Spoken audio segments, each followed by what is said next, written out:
G'day everyone, welcome back to our journey through Article 10 from the Manual of the Church of the Nazarene. I think this is a very important journey for us to be able to take together, and I'm looking forward to the issues that we'll be covering. Today I want to do a little bit of a background on the best way to approach this issue of entire sanctification. We as human beings are given towards finding patterns. It makes the world easier for us to comprehend and easier for us to interact with it. Our awareness of patterns has caused the greatest discoveries in history, and of course our capacity to see patterns has also led us down some wild goose chases. Have you ever been out at night and seen a shadow move nearby and mistaken it for a person or some other object? It's because our brains are wired to see patterns that we mistake things for something else, because our brain says, oh, that's that, without enough information to make that judgment. You go out in the day, you look up, you see clouds, and you might say, well, that cloud looks a lot like an aeroplane or a boat or something like that, and of course it's just molecules of water hanging together. But that's the way we work. Of course, one of the most clearest evidences of that is our finding constellations in the stars. A lot of them are genuine stretches, but because we like the world in patterns, we've developed the idea of constellations, which have a great deal of application in the science of astronomy, as they do also for those that want to follow the idea of astrology. But constellations in themselves don't exist. It's us asserting patterns onto them. When we do theology, it's a little bit like that, and there are different streams of theology, different ways of doing theology, different types of theology and different ways of doing them. The one that I was most exposed to in the early days of my education, my theological education, was of course systematic theology. And there's many systematic theologies around. People have spent years of their life developing a systematic way of considering all of the issues relating to God. So you have the identity of the Father and the triune God, and who is humanity and what is sin, and all of those structures fit into a systematic theology. Of course, there's biblical theology and philosophical theology and other forms of theological reflection as well.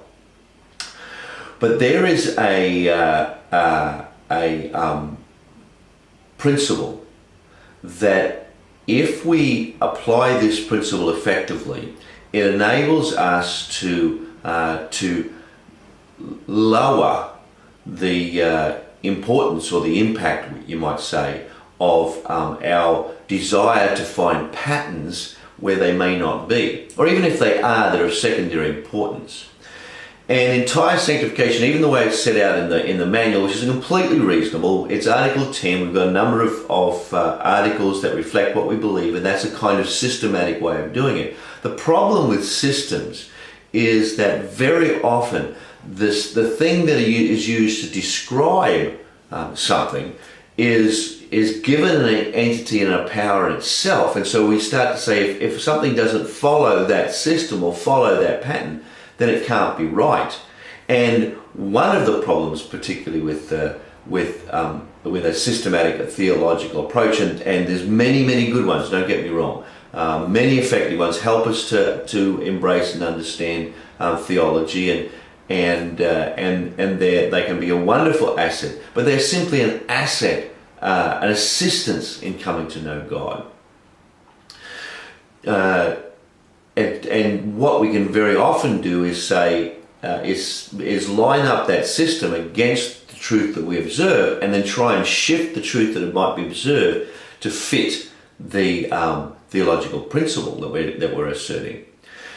John Wesley wasn't overly committed to that. He had a fine theological education. He was an avid reader, and he embraced theological perspectives and was able to use different perspectives from different places where others might have seen them as in conflict. He would find ways of fitting them together. And that is because of a very, very important principle that I want to talk a little bit about today.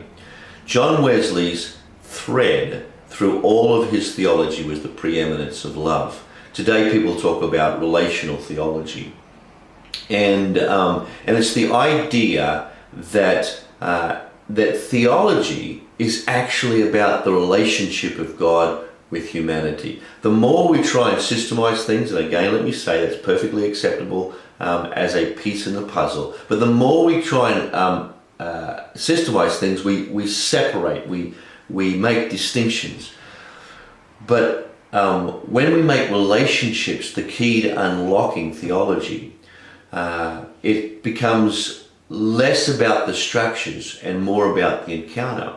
And so when we're looking at entire sanctification, it's very, very important to recognize that when in talking about the concept of entire sanctification, we are in fact talking about a relationship, not so much about a discrete theological structure. And that for me became a very, very important step that I needed to take. When we are committed to the structures, we say things must be a certain way in order to be true. When we're committed to relationships, we can look at the quality of relationship, and we might be able to say, even if that doesn't necessarily fit my structure, it does fit my overall understanding of the quality of the relationship. So before we take the next few steps in this understanding, I wanted to highlight that issue, that relational theology allows us the freedom to be able to explore concepts in a way that is incredibly helpful if we keep love at the center of all we do. Entire sanctification is about love. It's about relationship, and that's very, very important. Thanks for being with me this week.